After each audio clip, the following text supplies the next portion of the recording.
കർത്താവിൻ്റെ പരിശുദ്ധ നാമം വാഴ്ത്തപ്പെടുമാറാകട്ടെ. കോട്ടയം ബ്രദർ സഭ വളരെ പ്രാർത്ഥനയോടെ കർത്താവിൻ്റെ കൃപയിൽ ആശ്രയിച്ച് ക്രമീകരിച്ചിരിക്കുന്ന ബൈബിൾ ക്ലാസ്, ഈ ഗൂഗിൾ മീറ്റിങ്ങിലൂടെ ക്രമീകരിച്ചിരിക്കുന്ന ബൈബിൾ ക്ലാസ്സിൽ പ്രാർത്ഥനയോടെ പങ്കെടുക്കുന്ന ബഹുമാന്യ സഹോദരീ സഹോദരന്മാർ, സഭയുടെ ഉത്തരവാദിത്വം വഹിക്കുന്ന ശ്രേഷ്ഠ ദൈവദാസന്മാർ, അയൽ സഭകളിൽ നിന്നൊക്കെ ശ്രദ്ധിക്കുന്ന ദൈവദാസന്മാർ, സഹോദരീ സഹോദരന്മാർ, എല്ലാവരെയും ഓർത്ത് ഞാൻ കർത്താവിനെ സ്തുതിക്കുന്നു. എല്ലാവർക്കും കർത്താവായ യേശുക്രിസ്തുവിന്റെ നാമത്തിൽ സ്നേഹവന്ദനങ്ങൾ അറിയിക്കുന്നു. ഇപ്പോൾ മനോഹരമായ ഗാനം പാടി കേൾപ്പിച്ച പ്രിയ സഹോദരൻ, പ്രാർത്ഥിച്ച ദൈവദാസൻ, അതുപോലെ ഈ ബൈബിൾ ക്ലാസ് ഓഡിയോ ക്ലിപ്പിലൂടെ അനേകരുടെ അടുക്കൽ എത്തിക്കുന്ന പ്രിയ മകൻ ക്ലീറ്റസ് ചാണ്ടപിള്ള, ആ മകൻ്റെ പ്രവർത്തനത്തെ ഓർത്ത് കർത്താവിനെ സ്തുതിക്കുന്നു. മകൻ്റെ പ്രിയ പിതാവ് ഈ കാലഘട്ടങ്ങളിൽ ദീർഘവർഷങ്ങളായിട്ട് ദൈവത്താൽ ഉപയോഗിക്കപ്പെടുന്ന അനുഗ്രഹീത ദൈവദാസൻ ചാണ്ടപിള്ള ഫിലിപ്പ് എൻ്റെ ജ്യേഷ്ഠ സഹോദരനാണ്. ഞാനെപ്പോഴും പ്രാർത്ഥനയിൽ ഓർക്കുന്ന ഒരു ദൈവദാസനാണ്. ദൈവദാസനെ ഓർത്തും അതുപോലെ സഭയിലെ മൂപ്പന്മാർ, വിശ്വാസികൾ, നിങ്ങളുടെയൊക്കെ സ്നേഹം ഞാൻ ധാരാളം അനുഭവിച്ചിട്ടുണ്ട്. ഇപ്പോഴും എന്നെ ഓർക്കുവാനൊക്കെ ഇടയായതോർത്തും കർത്താവിന് നന്ദിയോടെ സ്തോത്രം ചെയ്യുന്നു. നിങ്ങളെല്ലാവരെയും ഞാൻ പ്രാർത്ഥനയിൽ ഓർക്കുന്നുണ്ട്. തുടർന്നും പ്രാർത്ഥനയിൽ ഓർക്കാം. എല്ലാവരെയും കർത്താവ് ധാരാളം സഹായിക്കട്ടെ. തുടർന്ന് നാം ദൈവത്തിൻ്റെ വിലയേറിയ വചനം പഠിക്കുവാൻ പോകുകയാണ്. പഠിപ്പിക്കുന്നത് പരിശുദ്ധാത്മാവാണ്. അതുകൊണ്ട് നമുക്ക് വളരെ പ്രാർത്ഥനയോടെ ഇരിക്കാം. എല്ലാ മഹത്വവും കർത്താവിൻ്റെ പാദപീഠത്തിൽ സമർപ്പിക്കാം. നമ്മുടെ ബൈബിൾ ക്ലാസിൻ്റെ വിഷയം ദൈവത്താൽ സ്നേഹിക്കപ്പെട്ട സഹോദരന്മാർ. അതിനാധാരമായിട്ടുള്ള വേദഭാഗം നമുക്കറിയാം. അപ്പോസ്തലനായ പൗലോസ് തെസ്സലോനിക്കർക്ക് എഴുതിയ ഒന്നാമത്തെ ലേഖനം 1-ാം അധ്യായത്തിലെ 4-ാമത്തെ വാക്യമാണ്. 1 തെസ്സലോനിക്കർ 1-ാം അധ്യായത്തിൻ്റെ 4-ാമത്തെ വാക്യം. ദൈവത്താൽ സ്നേഹിക്കപ്പെട്ട സഹോദരന്മാരെ, നിങ്ങളുടെ തിരഞ്ഞെടുപ്പിനെ അറിയുന്നുവല്ലോ.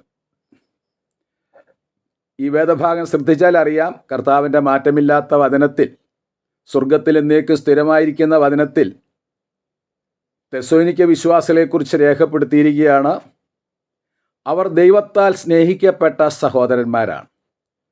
ഇത് തെസ്സലോനിക്ക വിശ്വാസികൾ മാത്രമല്ല, രക്ഷിക്കപ്പെട്ട എല്ലാ ദൈവമക്കളും, യേശു കർത്താവിൻ്റെ ക്രൂശ് മരണത്തിൽ വിശ്വസിച്ച് പരിശുദ്ധാത്മാവിനാൽ വീണ്ടും ജനിച്ച് ദൈവാത്മാവിനാൽ നടത്തപ്പെടുന്ന എല്ലാ ദൈവമക്കളും ദൈവത്താൽ സ്നേഹിക്കപ്പെട്ടവരാണ്, സ്നേഹിക്കപ്പെടുന്നവരാണ്. യോഹന്നാൻ്റെ 1-ാമത്തെ ലേഖനം 3-ാം അധ്യായത്തിലെ 1-ാമത്തെ വാക്യം. കാൺമീൻ, നാം ദൈവമക്കളെന്ന് വിളിക്കപ്പെടുവാൻ പിതാവ് നമുക്ക് എത്ര വലിയ സ്നേഹം തന്നു. അപ്പോൾ നാം എല്ലാവരും ദൈവത്താൽ സ്നേഹിക്കപ്പെട്ടവരാണ്. അങ്ങനെ ദൈവത്താൽ സ്നേഹിക്കപ്പെടുന്നവരുടെ പ്രത്യേകതകളാണ്, വിശേഷതകളാണ് നാം ചിന്തിച്ചുകൊണ്ടിരിക്കുന്നത്, പഠിക്കുന്നത്. അത് തെസ്സലോനിക്ക വിശ്വാസികളുടെ ജീവിതത്തെ അടിസ്ഥാനപ്പെടുത്തിയാണ് ദിവസങ്ങൾ നമ്മൾ ചിന്തിച്ചു കൊണ്ടിരിക്കുന്നത്. എന്തുകൊണ്ടാണ് തെസ്സലോനിക്ക വിശ്വാസികൾ ദൈവത്താൽ സ്നേഹിക്കപ്പെട്ടത്? അതിൻ്റെ ഒന്നാമത്തെ കാരണം, അവർ മാതൃകാ ജീവിതം നയിച്ചവരായിരുന്നു. തെസ്സലോനിക്ക സഭ ഒരു മാതൃകാ സഭയായിരുന്നു. തെസ്സലോനിക്കർക്ക് എഴുതിയ 1-ാമത്തെ ലേഖനം 1-ാം അധ്യായത്തിലെ 6-7 വാക്യങ്ങൾ. 1 തെസ്സലോനിക്കർ 1-ന്റെ 6-7 വാക്യങ്ങൾ. ബഹുകഷ്ടം സഹിക്കേണ്ടി വന്നിട്ടും നിങ്ങൾ പരിശുദ്ധാത്മാവിൻ്റെ സന്തോഷത്തോടെ വചനം കൈക്കൊണ്ട് ഞങ്ങൾക്കും ക്രിസ്തുവിനും അനുകാരികളായിത്തീർന്നു. അതുകൊണ്ട് മക്കെദോന്യയിൽ മാത്രമല്ല, അഖായയിലും വിശ്വസിക്കുന്ന എല്ലാവർക്കും നിങ്ങൾ മാതൃകയുള്ളവരായിത്തീർന്നു. അപ്പോൾ തെസ്സലോനിക്കയിലെ വിശ്വാസികൾ അടുത്തുള്ള സ്ഥലം സഭകളിലെ വിശ്വാസികൾക്ക് മാത്രമല്ല, അവരുടെ ദേശക്കാർക്ക് മാത്രമല്ല, വിശ്വസിക്കുന്ന എല്ലാവർക്കും, രക്ഷിക്കപ്പെട്ട എല്ലാവർക്കും, ഇന്ന് ഈ ബൈബിൾ ക്ലാസ് കേൾക്കുന്ന എല്ലാവർക്കും അവർ മാതൃകയുള്ള ജീവിതം നയിച്ചു. അതാണ് പ്രധാന കാരണം. അങ്ങനെയെങ്കിൽ ഏതെല്ലാം വിഷയത്തിലായിരുന്നു അവർ മാതൃകയുള്ള ജീവിതം നയിച്ചത്? ഒന്നാമതായിട്ട് നമ്മൾ ചിന്തിച്ചു, അവർ ദൈവത്തിൻ്റെ വചനം കൈക്കൊള്ളുന്ന കാര്യത്തിൽ, ദൈവവചനം സ്വീകരിക്കുന്ന കാര്യത്തിൽ, വചനം അനുസരിക്കുന്ന കാര്യത്തിൽ അവരെ ഏൽപ്പിച്ച ഉത്തരവാദിത്തങ്ങൾ വളരെയധികം വചനപ്രകാരം നിർവഹിക്കുന്ന കാര്യത്തിൽ അവർ മാതൃകയുള്ളവരായിരുന്നു. അതാണ് 1 തെസ്സലോനിക്കർ 1-ന്റെ 6-ാമത്തെ വാക്യം. ബഹുകഷ്ടം സഹിക്കേണ്ടി വന്നിട്ടും നിങ്ങൾ പരിശുദ്ധാത്മാവിൻ്റെ സന്തോഷത്തോടെ വചനം കൈക്കൊണ്ടു. അപ്പോൾ വചനം കൈക്കൊള്ളുന്ന കാര്യത്തിൽ അവർ മാതൃകയുള്ളവരായിരുന്നു. അത് നമ്മൾ കഴിഞ്ഞ ക്ലാസ്സിൽ ചിന്തിച്ചതാണ്. രണ്ടാമത്തെ അവരുടെ പ്രത്യേകത, അവർ യേശുക്രിസ്തുവിനെ അനുഗമിക്കുന്ന കാര്യത്തിൽ, അനുകരിക്കുന്ന കാര്യത്തിൽ അവർ മാതൃകയുള്ളവരായിരുന്നു. തെസ്സലോനിക്കർക്ക് എഴുതിയ 1-ാമത്തെ ലേഖനം 1-ാം അധ്യായത്തിലെ 6-ാമത്തെ വാക്യം തന്നെയാണ്. ബഹുകഷ്ടം സഹിക്കേണ്ടി വന്നിട്ടും നിങ്ങൾ പരിശുദ്ധാത്മാവിൻ്റെ സന്തോഷത്തോടെ വചനം കൈക്കൊണ്ട് ഞങ്ങൾക്കും ക്രിസ്തുവിനും അനുകാരികളായിത്തീർന്നു. അപ്പോൾ യേശുക്രിസ്തുവിനെ അപ്പോസ്തലന്മാരെ അനുഗമിക്കുന്നതിൽ അവർ മാതൃകയുള്ളവരായിത്തീർന്നു. വാസ്തവത്തിൽ രക്ഷിക്കപ്പെട്ട എല്ലാവരും യേശുക്രിസ്തുവിനെ അനുഗമിക്കണമെന്നാണ് കർത്താവിൻ്റെ പരമാധികാര ഹിതം.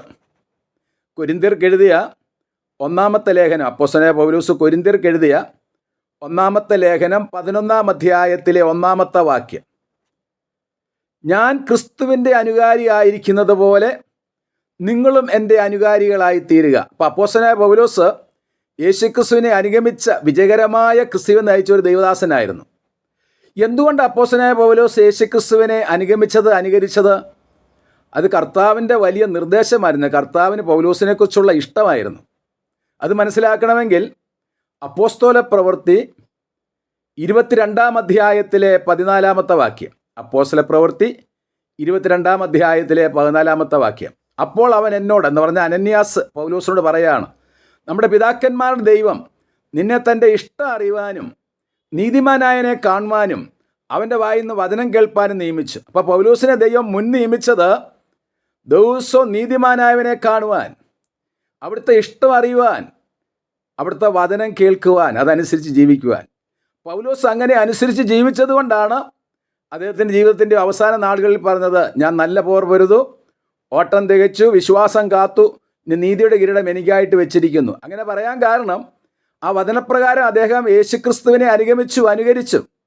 അതുകൊണ്ട് അദ്ദേഹം വിശ്വാസികളോട് പറയുകയാണ്, ഞാൻ ക്രിസ്തുവിൻ്റെ അനുകാരിയായിരിക്കുന്നത് പോലെ നിങ്ങളും എൻ്റെ അനുകാരികളായി തീരുവീൻ. അപ്പോൾ വിജയകരമായ ക്രിസ്തുജീവിതത്തിൻ്റെ പ്രധാനമായ സത്യം, ദൈവത്താൽ സ്നേഹിക്കപ്പെടുന്നവരുടെ പ്രത്യേകത, ആരൊക്കെ ദൈവത്താൽ സ്നേഹിക്കപ്പെടുന്നവരാണോ അവരെല്ലാം യേശുക്രിസ്തുവിനെ അനുഗമിക്കും. മാത്രമല്ല, നമ്മുടെ കർത്താവിനെ അനുഗമിക്കാൻ വേണ്ടി കർത്താവ് നല്ലൊരു മാതൃക വെച്ചു പോയി എന്ന് നമ്മൾ ചിന്തിച്ചിരുന്നു, അല്ലേ? പത്രോസിൻ്റെ 1-ാമത്തെ ലേഖനം 2-ാം അധ്യായത്തിലെ 21 മുതൽ 23 വരെയുള്ള വാക്യങ്ങൾ, 1 പത്രോസ് 2:21 മുതൽ 23 വരെയുള്ള വാക്യങ്ങൾ. നമ്മുടെ കർത്താവ് നമുക്കൊരു മാതൃക വെച്ചു പോയി.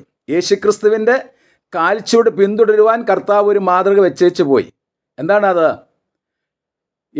അവിടെ പറഞ്ഞിരിക്കുന്നത്, കർത്താവ് പാപം ചെയ്തിട്ടില്ല, കർത്താവിൻ്റെ വായിൽ വഞ്ചനയൊന്നുമില്ലായിരുന്നു, തന്നെ ശകാരിച്ചിട്ട് പകരം ശകാരിച്ചില്ല. ഈ 3 കാര്യം നമ്മൾ കഴിഞ്ഞ ക്ലാസ്സിൽ ചിന്തിച്ചതാണ്.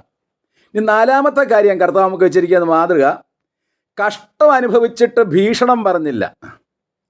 യേശുക്രിസ്തു നമുക്ക് വെച്ചിരിക്കുന്ന മാതൃകയാണ്, യേശുക്രിസ്തു കഷ്ടം അനുഭവിച്ചപ്പോൾ ഭീഷണമൊന്നും പറഞ്ഞില്ല. എന്ന് പറഞ്ഞാൽ സന്തോഷത്തോടെ കഷ്ടം സഹിച്ചു. എന്തുകൊണ്ടാണ് കർത്താവ് സന്തോഷത്തോടെ കഷ്ടം സഹിച്ചത്? അതിൻ്റെ 1-ാമത്തെ ഉത്തരം, യേശുക്രിസ്തു സൗമ്യതയും താഴ്മയുള്ളവനായിരുന്നു. അഖിലാണ്ടത്തിൻ്റെ ഉടമസ്ഥനായ ദൈവം ദൈവരൂപത്തിൽ ഇരുന്നവൻ വേഷത്തിൽ മനുഷ്യനായിട്ട് വന്ന കർത്താവായ യേശുക്രിസ്തു വേഷത്തിൽ മനുഷ്യനായിട്ട് വിളങ്ങിയപ്പോൾ ഒരു മനുഷ്യപുത്രൻ എന്നുള്ളതിൽ ദൈവത്തിൻ്റെ വ്യക്തിത്വം കർത്താവ് പറയാണ്, ഞാൻ സൗമ്യതയും താഴ്മയുള്ളവനാണ്. മത്തായി സുവിശേഷം 11-ാം അധ്യായത്തിലെ 29-ാമത്തെ വാക്യം, മത്തായി 11:29, കർത്താവ് അരുളി ചെയ്തു, ഞാൻ സൗമ്യതയും താഴ്മയുള്ളവനാകയാൽ എൻ്റെ നുകം ഏറ്റെടുത്ത് എന്നോട് ചേർന്ന് പഠിപ്പീൻ, അപ്പോൾ നിങ്ങളുടെ ആത്മാക്കൾക്ക് ആശ്വാസം ലഭിക്കും. അപ്പോൾ കർത്താവ് അവിടെ പറയാണ്, കർത്താവിനെക്കുറിച്ച് പറയാണ്, ഞാൻ സൗമ്യതയും താഴ്മയുള്ളവനാണ് എന്ന് പറഞ്ഞാൽ എന്താ അതിൻ്റെ വിശദീകരണം? താഴ്മയെന്ന് പറഞ്ഞാൽ വിനയം. കർത്താവ് വിനയ മനോഭാവത്തോടെ ഏർപ്പെട്ടു. കർത്താവിൻ്റെ ഈ ലോകത്തിലെ ജീവിതത്തെക്കുറിച്ച് പഠിക്കുമ്പോൾ അറിയാം, യേശുക്രിസ്തു, ഗുരുവായ ക്രിസ്തു തൻ്റെ ശിഷ്യന്മാരുടെ കാലുകൾ കഴുകി നഗരവാൽ നിവർത്തി വെച്ച് കഷ്ടം അനുഭവിച്ചു. ഈ കർത്താവിൻ്റെ ഈ വചനം പഠിച്ചിട്ട് കേരളത്തിൽ അറിയപ്പെട്ട ഒരു കവിയാണ് ശ്രീകുമാരൻ തമ്പി. എല്ലാവർക്കും അറിയാവുന്ന ഒരു കവിയാണ്, കേരളം അംഗീകരിച്ചൊരു കവിയാണ്. അദ്ദേഹം ഈ സുവിശേഷം വായിച്ചിട്ട് അദ്ദേഹത്തെ അതിശയിപ്പിച്ച് അദ്ദേഹത്തെ വികാരഭരിതനാക്കി തീർത്ത ഒരു കാര്യം അദ്ദേഹം പറഞ്ഞ്, ഞാൻ ധാരാളം പുസ്തകം പഠിച്ചിട്ടുണ്ട്, ഇഷ്ടം പോലെ ഗുരുക്കന്മാരെ കണ്ടിട്ടുണ്ട്, പക്ഷേ അദ്ദേഹം ആരാധനയോട് പറയാണ്, യേശുക്രിസ്തുവിനെ പോലെ ഒരു ഗുരുവിനെ ഞാൻ എൻ്റെ ജീവിതത്തിൽ കണ്ടിട്ടില്ല. എന്താ കാരണം? ഗുരുവായ യേശുക്രിസ്തു എൻ്റെ ശിഷ്യന്മാരുടെ കാല് കഴുകി. അദ്ദേഹത്തിന് അത് വലിയ അതിശയമായിട്ടാണ്. അദ്ദേഹം ഹൃദയത്തിൻ്റെ ഭാഷയിലാണ് എഴുതിയിരിക്കുന്നത്. ലോകത്തിൽ എത്രയോ ടീച്ചേഴ്സ് ഉണ്ട്, ബൈബിൾ സ്കൂളിലൊക്കെ ടീച്ചേഴ്സ് ഉണ്ട്. സാധാരണ കുട്ടികളാണ് അവരെ ശുശ്രൂഷിക്കുന്നത്. അവരുടെ പെട്ടിയൊക്കെ എടുക്കും, അവരെ പല വിധത്തിൽ സഹായിക്കും. പക്ഷേ ഒരു ടീച്ചറും അദ്ദേഹം പറയുന്നത് ഈ കുട്ടികളെ ആ വിധത്തിൽ ശുശ്രൂഷിക്കുന്നില്ലെന്നാണ്. പഠിപ്പിക്കും. അങ്ങനെയാണ് സ്വാഭാവികമായിട്ട് ലോകത്തിൽ കാണുന്നത്. അദ്ദേഹത്തെ അതിശയിപ്പിച്ച കാര്യം, യേശു ക്രിസ്തു, ഗുരുവായ ക്രിസ്തു തൻ്റെ ശിഷ്യന്മാരുടെ കാല് കഴുകി. അത് അദ്ദേഹത്തെ അതിശയിപ്പിച്ച വിഷയമാണ്, നമ്മളെ അതിശയിപ്പിക്കുന്ന വിഷയമാണ്.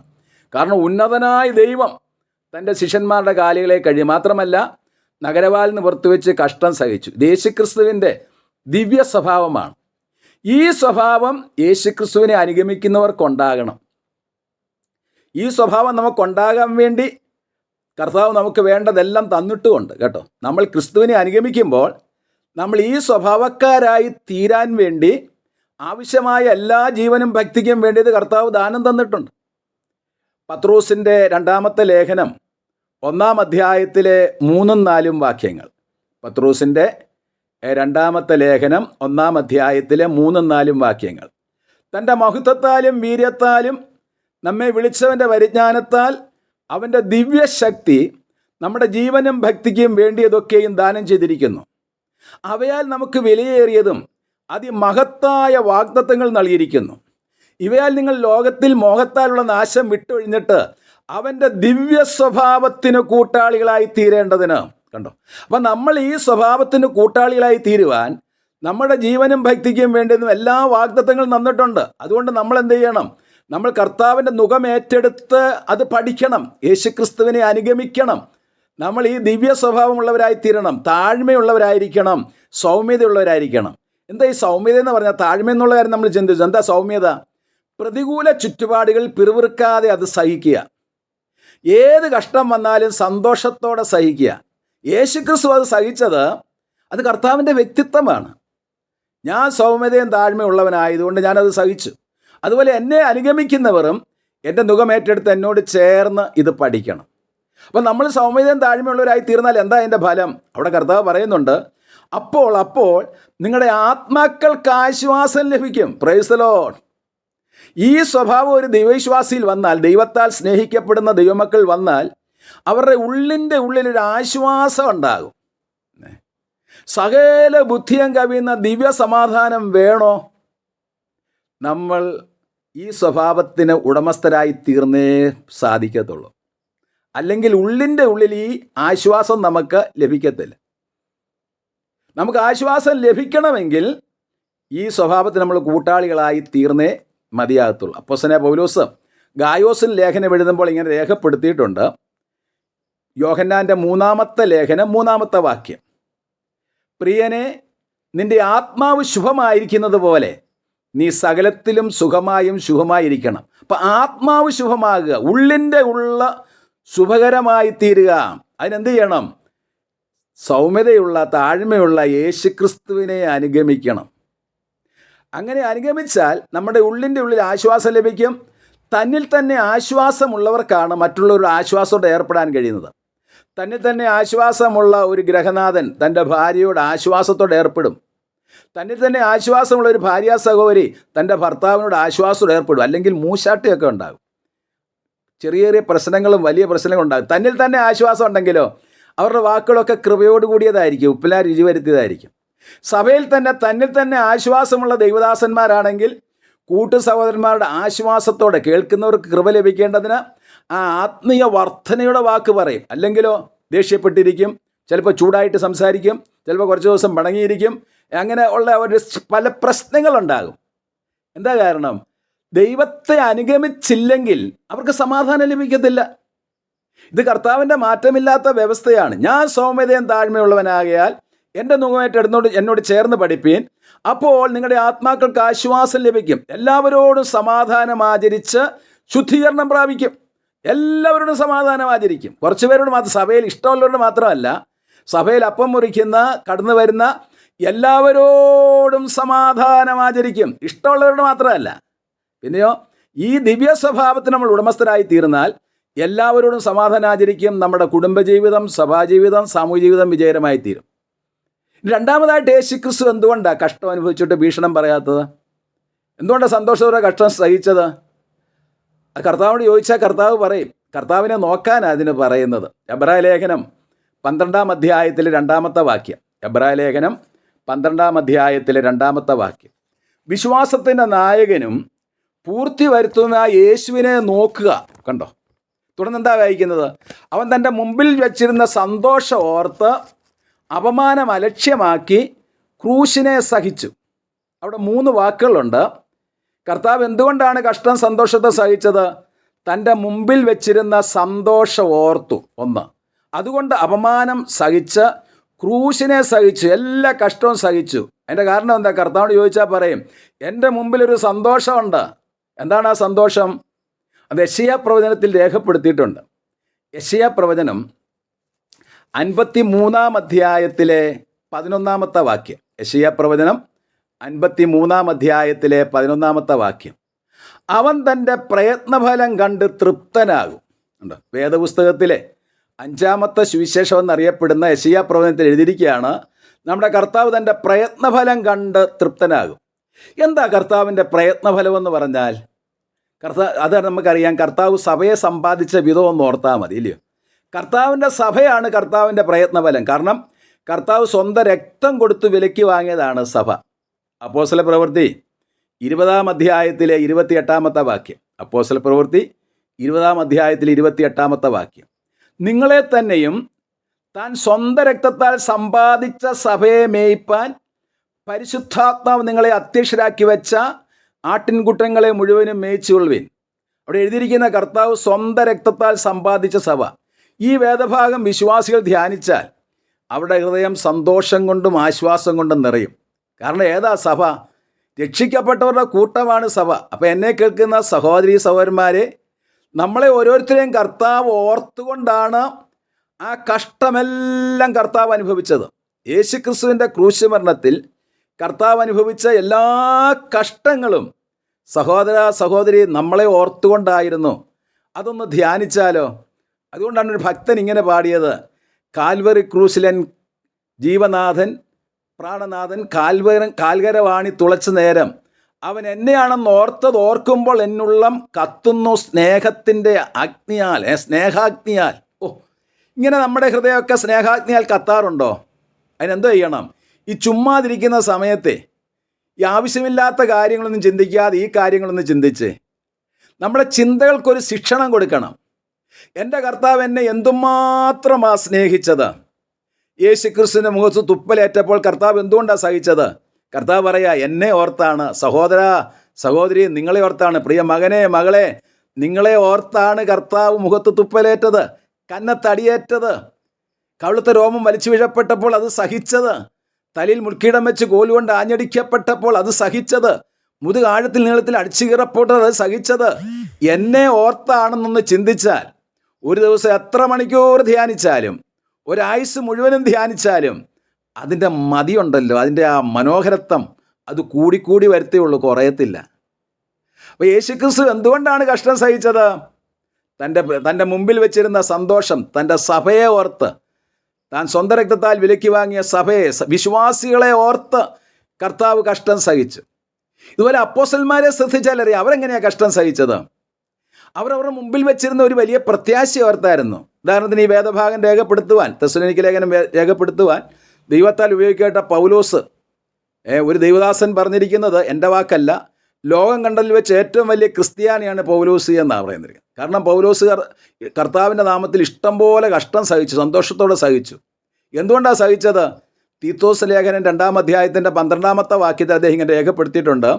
തീത്തോസ് 2:12, നാം ഭാഗ്യകരമായ പ്രത്യാശയും മഹാദൈവവും രക്ഷിതാവുമായ യേശുക്രിസ്തുവിൻ്റെ തേജസ്സേറിയ പ്രത്യക്ഷത. അപ്പോൾ അപ്പോസ്തലൻ കഷ്ടം സഹിച്ചത് എങ്ങനെയാണ്? മഹാദൈവവും നമ്മുടെ രക്ഷിതാവുമായ യേശുക്രിസ്തുവിൻ്റെ തേജസ്സേറിയ പ്രത്യക്ഷതയായിരുന്നു അദ്ദേഹത്തിൻ്റെ ഹൃദയത്തിൽ. അപ്പോസ്തലനെ പൗലോസിനെ പഠിച്ചാലറിയാം, അദ്ദേഹം കർത്താവിൻ്റെ നാമത്തിൽ ധാരാളം കഷ്ടം സഹിച്ചു. എന്തുകൊണ്ടാണ്?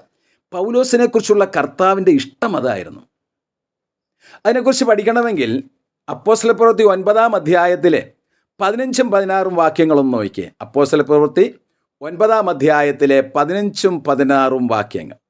അവിടെ കർത്താവായ യേശുക്രിസ്തു തൻ്റെ ശിഷ്യനായ അനന്യാസോട് പറഞ്ഞു, അനന്യാസേ നീ പോക, അവൻ എൻ്റെ നാമം ജാതികളുടെയും രാജാക്കന്മാരുടെയും ഇസ്രായേൽ മക്കളെയും മുമ്പിൽ വഹിപ്പാൻ ഞാൻ തിരഞ്ഞെടുത്ത ഒരു പാത്രമാണ്. പിന്നെ എഴുതിയിരിക്കുന്നത്, അവൻ എൻ്റെ നാമത്തിൽ എന്തെല്ലാം കഷ്ടം സഹിക്കേണ്ടതാണെന്ന് ഞാൻ അവനെ കാണിച്ചു കൊടുക്കും. കണ്ടോ, എൻ്റെ നാമത്തിൽ അവൻ എന്തെല്ലാം കഷ്ടം സഹിക്കണം ഞാൻ അവന് കാണിച്ചു കൊടുക്കുമെന്ന്. പൗലോസിന് കൊടുത്ത നിയോഗം എന്താ? ഇസ്രായേൽ മക്കളുടെ മുമ്പിലും രാജാക്കന്മാരുടെ മുമ്പിൽ മാത്രമല്ല, ജാതികളുടെ മധ്യത്തിലും. ഞാനൊക്കെ ദൈവമക്കളുടെ മധ്യത്തിൽ ശുശ്രൂഷ ചെയ്യുന്ന ഒരു ദൈവദാസനാണ്. എന്നെ കോട്ടയം സഭയൊക്കെ കൺവെൻഷന് വിളിച്ചിട്ടുണ്ട്. അതുപോലെ മിക്കവാറും സഭകളൊക്കെ, നമ്മുടെ സഭകളൊക്കെ മിക്കവാറും എന്നെ കൺവെൻഷൻ വിളിച്ചിട്ടുണ്ട്. അവിടെ പ്രസംഗിക്കണം. അവിടെ പ്രസംഗിക്കുമ്പോൾ ദൈവമക്കളെല്ലാം ഭക്തിയോടെ പ്രാർത്ഥിച്ചുകൊണ്ടിരിക്കും. നമുക്ക് കൃപ ലഭിക്കും. നമ്മൾ വളരെ പ്രാർത്ഥനയോടെ ഒരുങ്ങിയാൽ മതി. എന്നാൽ ജാതികളിൽ പ്രസംഗിക്കുക എന്ന് പറഞ്ഞാലോ, വിശ്വാസികളുടെ മധ്യത്തിൽ മാത്രമല്ല. വാസ്തവത്തിൽ ഈ കാലഘട്ടത്തിൽ നമ്മൾ ക്രമീകരിക്കുന്ന സുവിശേഷ യോഗത്തിൽ വിശ്വാസികളല്ലാതെ ഒരാളിനെ ഞാനിവിടെ കാണാറില്ല. അവിടെ വലിയ കഷ്ടമൊന്നും വരത്തില്ല. അവരെല്ലാം ദൈവദാസന് വാക്കും വചനവും കൊടുക്കണേ, പുതിയ ചിന്തകൾ തരണേ എന്ന് പറഞ്ഞ് പ്രാർത്ഥിച്ചിരിക്കുക. അവിടെ കഷ്ടം വരത്തില്ല. പിന്നെയോ ജാതികളിൽ പ്രസംഗിക്കുക എന്ന് പറഞ്ഞാൽ എന്താ? ദൈവഭക്തിയുടെ മർമ്മമാണത്. ഈ തിമോഥെയോസിൻ്റെ 1-ാമത്തെ ലേഖനം 3-ാം അധ്യായത്തിലെ 16-ാമത്തെ വാക്യം, അവൻ ജഡത്തിൽ വെളിപ്പെട്ടു, ആത്മാവിൽ നീതീകരിക്കപ്പെട്ടു, ദൂതന്മാർക്ക് പ്രത്യക്ഷനായി, ജാതികളിൽ പ്രസംഗിക്കപ്പെട്ടു, ലോകത്തിൽ വിശ്വസിക്കപ്പെട്ടു, തേജസ്സിലെടുക്കപ്പെട്ടു. ദൈവഭക്തിയുടെ മർമ്മമാണ്. അപ്പം സുവിശേഷം കേട്ടിട്ടില്ലാത്ത വിശ്വസിക്കാത്തവരുടെ ഇടയിലേക്ക് ചെന്ന്, നമ്മുടെ നാട്ടിൽ ഇഷ്ടം പോലെ, ഞങ്ങൾ മുതുകുളത്ത്, ഞാൻ ഇന്ന് രാവിലെ മുതുകുളത്തായിരുന്നു.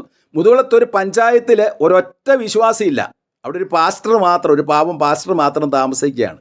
ഞങ്ങൾ എന്ന് പറഞ്ഞു ഇവിടെ ഒരു പരസ്യയോഗം നടത്താമെന്ന് ചോദിച്ചു. ഞങ്ങളവിടെ നടത്തി. അവിടെ ഒരു ചർച്ചില്ല, എന്ന് പറഞ്ഞാൽ പള്ളിയില്ല, ഒരു ആരാധനാ ഹാൾ ഒന്നുമില്ലാത്ത സ്ഥലം നമ്മുടെ നാട്ടിലുണ്ട്. അപ്പോൾ അവിടെ ചെന്ന് ഞങ്ങൾ പ്രസംഗിച്ചപ്പോൾ, ഞാൻ അവിടെ നിന്ന് പ്രസംഗിച്ചപ്പോൾ എനിക്ക് കിട്ടിയ പ്രതികൂലം എനിക്കറിയാം. ഞാനതൊന്നും ഇവിടെ പറയുന്നില്ല. പ്രിയപ്പെട്ടവരെ, അങ്ങനെ പ്രസംഗിക്കുള്ളൂ. അതാണ് തിരുവെഴുത്തിൽ രേഖപ്പെടുത്തിയിരിക്കുന്നത്. ക്രിസ്തുവേശുവിൽ ഭക്തിയോടെ ജീവിക്കുന്നവർക്കെല്ലാം ഉപദ്രവങ്ങളുണ്ട്. നമ്മുടെ വിശ്വാസ ജീവിതത്തിൽ ഉപദ്രവങ്ങളില്ലെങ്കിൽ എന്തോ പ്രശ്നമുണ്ടെന്നാണ് അതിനകത്തെ അർത്ഥം. നാം ഭക്തിയോടെ ജീവിച്ചാൽ ഉപദ്രവമുണ്ട്. അപ്പോൾ അപ്പോസ്തലനായ പൗലോസിനെ കുറിച്ച് കർത്താവ് ആഗ്രഹിച്ചത് ജാതികളുടെയും രാജാക്കന്മാരുടെയും ഇസ്രായേൽ മക്കളുടെ മുമ്പിൽ വിശ്വാസികളുടെ മധ്യത്തിൽ നമ്മൾ ശുശ്രൂഷ ചെയ്യണം. അത്യാവശ്യമാണ് ആത്മീയവർദ്ധനയ്ക്ക് വേണ്ടി. പക്ഷേ അത് മാത്രം പോരാ. ഒരിക്കലും സുവിശേഷം കേട്ടിട്ടില്ലാത്തവരുടെ അടുക്കൽ, വിശ്വസിക്കാത്തവരുടെ അടുക്കൽ, ഈ സുവിശേഷത്തെ എതിർക്കുന്നവരായിരിക്കാം, അവിടെ ചെന്ന് പ്രസംഗിക്കാൻ, അല്ലെങ്കിൽ വീടുകൾ കയറി പറയാനുള്ള ഒരു മനസ്സുണ്ടാകുമ്പോൾ ഈ വചനം നമ്മൾക്ക് മനസ്സിലാക്കാൻ കഴിയും. അങ്ങനെ ചെയ്യുന്നവരാണ് ദൈവദാസന്മാരെല്ലാം. മാത്രമല്ല, പൗലോസ് എന്തുമാത്രം കഷ്ടമാണ് സഹിച്ചേ. പൗലോസ് അനുഭവിച്ച കഷ്ടങ്ങളെക്കുറിച്ച് വിശ്വാസികളെല്ലാം പഠിച്ചിരിക്കേണ്ട കാര്യമാണത്. കൊരിന്ത്യർക്ക് 2-ാമത്തെ ലേഖനം 11-ാം അധ്യായത്തിലെ 24 മുതലുള്ള വാക്യങ്ങൾ വിശേഷാൽ ദൈവദാസനായ ഞാൻ പഠിച്ചിരിക്കേണ്ട കാര്യമാണ്. അതുപോലെ എല്ലാവരും പഠിച്ചിരിക്കേണ്ട കാര്യമാണ്.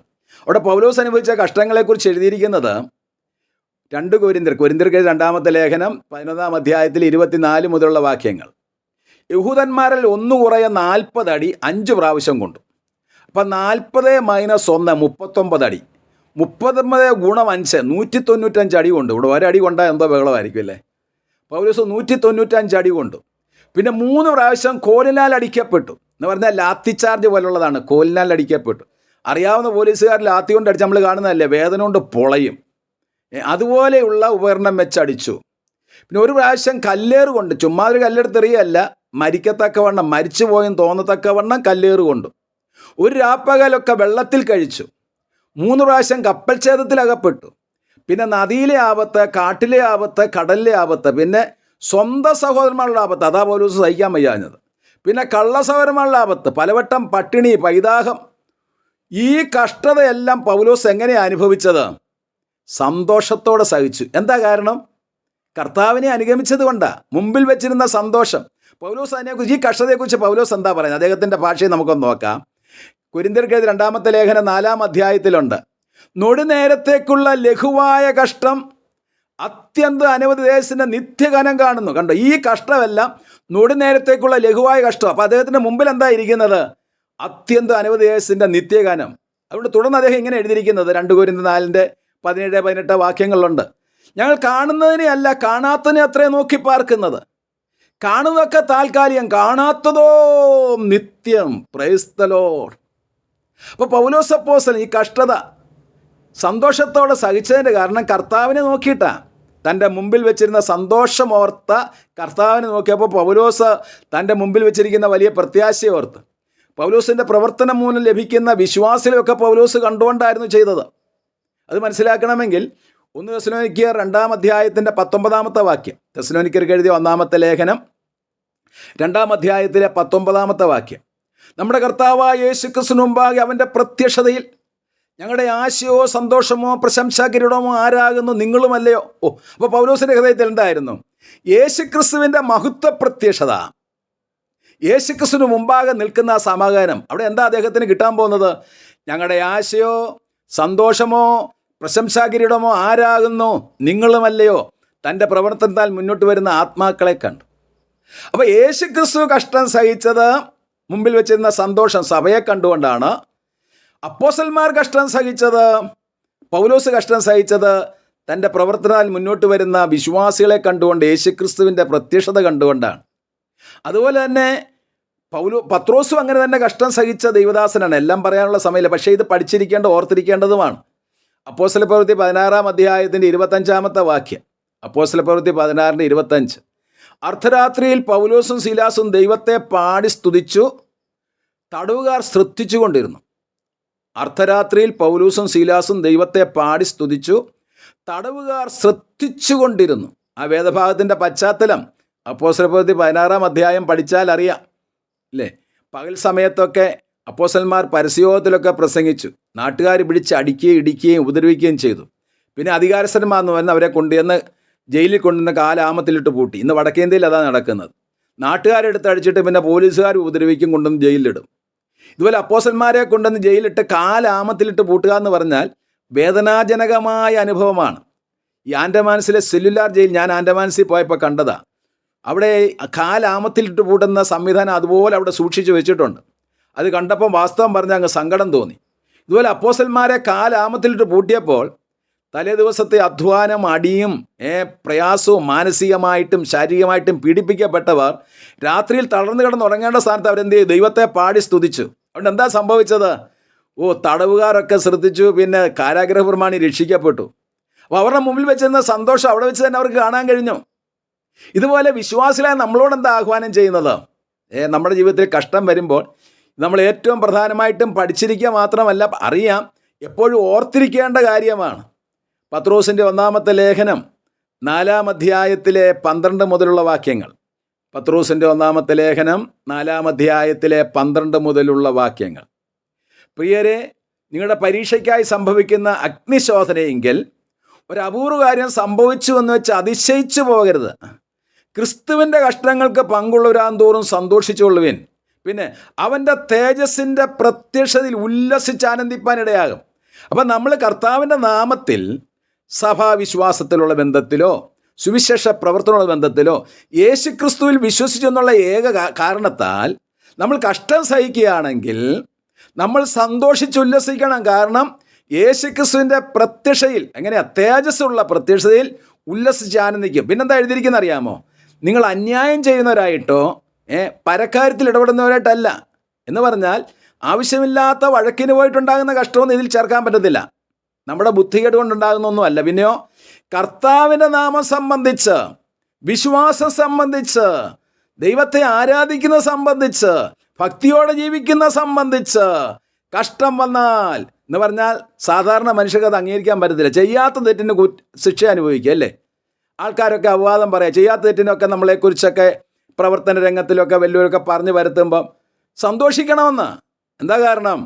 ഈ നാമത്തിൽ കഷ്ടം സഹിച്ചാൽ കർത്താവിൻ്റെ തേജസ്സിൻ്റെ പ്രത്യക്ഷതയിൽ ഉല്ലസിച്ച് ആനന്ദിക്കാനിടയാകും. അപ്പോൾ യേശുക്രിസ്തു നമുക്ക് മാതൃക വെച്ചു പോയി. കഷ്ടം അനുഭവിച്ചിട്ട് ഭീഷണം പറഞ്ഞില്ല. നമ്മളത് അനുഗമിക്കണമെന്നാണ് പറയുന്നത്. അപ്പോൾ യേശുക്രിസ്തു എന്തുകൊണ്ടാണ് സന്തോഷത്തോടെ കഷ്ടം സഹിച്ചത്? ഒന്ന്, കർത്താവിൻ്റെ വ്യക്തിത്വം, ദിവ്യ സ്വഭാവം. നമ്മളും ആ ദിവ്യ സ്വഭാവത്തിന് കൂട്ടാളികളാണോ എന്ന് കർത്താവ് അരുളി ചെയ്യുന്നു. 2, തൻ്റെ മുമ്പിൽ വെച്ചിരുന്ന സന്തോഷം ഓർത്തുകൊണ്ട് കഷ്ടം സഹിക്കണം. ചുമ്മാതെ കാരണം കൂടാതെ കഷ്ടം സഹിക്കണ്ട. പിന്നെയോ നമ്മുടെ മുമ്പിൽ വെച്ചിരിക്കുന്ന സന്തോഷം ഓർത്ത് കഷ്ടം സഹിക്കാനുള്ളൊരു ട്രെയിനിങ്, ഒരു പരിശീലനം വിശ്വാസികൾക്ക് എല്ലാവർക്കും. രക്ഷിക്കപ്പെട്ടവരാണോ? വീണ്ടും ജനിച്ചവരാണോ? ദൈവാത്മാവിനാൽ നടത്തപ്പെടുന്നവരാണോ? ദൈവത്താൽ സ്നേഹിക്കപ്പെടുന്ന സഹോദരങ്ങളാണോ?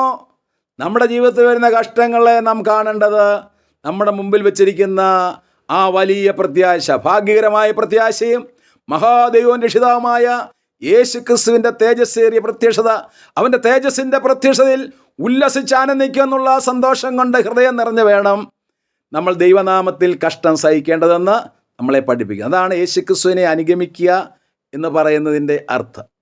മാത്രമല്ല, നമ്മൾ ഈ കഷ്ടം സഹിക്കേണ്ടത് എങ്ങനെയാണെന്നാണ് നമ്മൾ ഇതുവരെയും ചിന്തിച്ചത്. ഇനി എന്തിനാ കർത്താവ് ഈ കഷ്ടം സഹിക്കുന്നത്?